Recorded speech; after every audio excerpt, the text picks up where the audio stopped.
Day 2 of my water fast. Hello everyone, and I thought I'd do a quick update. Well, it's been the second day of my water fast, and well, it's been an interesting one. Once again, I managed to get my morning workout in. I got my Python practice and education done, and then I got on to working here on the house at the moment. You know, that's what you do over the Christmas holidays, isn't it? Isn't it great?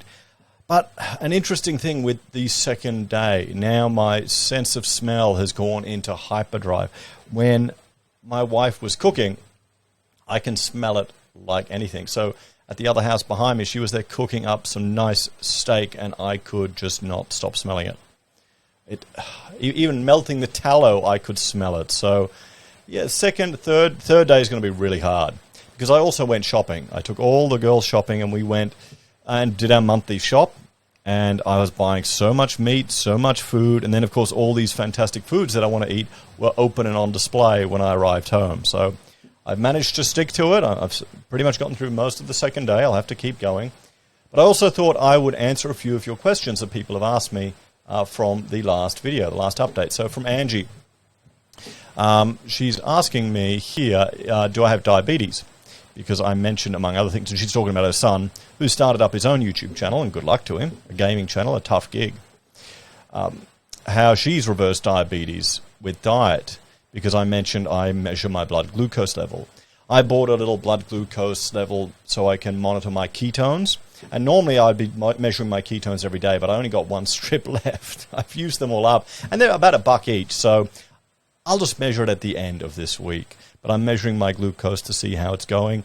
I've also measuring my weight, and of course I've lost a whole lot of water weight in one day, which is all fake. But I'm also looking at my blood pressure just to make sure that's okay. And these are things, frankly, that we should be aware of and measuring and understand as we get older, because often you'll be able to pick something up before it becomes a real problem and then make a dietary intervention. Because I'm worried about getting diabetes. That's the thing that leads to Alzheimer's pretty much for everyone. And it is not inevitable. You can adjust it. And when you're middle-aged, that's the time to really start thinking about it. So the Brickton is joining a bit later in the week when the warm weather kicks in Adelaide. So he's doing a water, coffee, and tea. 7 is my long fast, done once in winter. I find upping the ante by smelling others' food and bathing in the smells gratifying and fortifying. Yeah, it is. It is frustrating as well. Jet Navigator lasted 1 day only on coffee, then had a homemade hamburger for dinner, which I don't blame you. That's really good. Hansi is saying a water fast is a bit much. I barely have any muscle as is. That's the problem where you're concerned of losing muscle mass when you're fasting. There is some cellular atrophy, but your body needs to clean out anyway. You want to get autophagy going. And it's only a week, and I am doing weights every morning.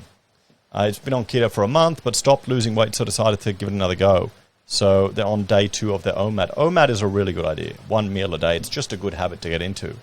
Skynet is also on a 7-day fast. Thank you very much. It's encouraging to see I'm not the only one crazy enough to do this. And finally, the recommendation for a podcast was Will Harris on Joe Rogan from Stefan. I'll have to check that out, mate. Thank you very much. I appreciate it. So, guys, that's my day 2 update. I've stuck with it.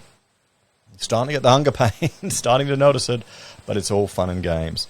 And thanks for joining me, and I'll see you in the next episode of Heise Does. And I promise I will try and update the graphics eventually. I'll get to it. I'm thinking of changing the color scheme, of moving away from the red, maybe going to the green or something else. We'll have to see. Take care and stick with it, guys. See you next time.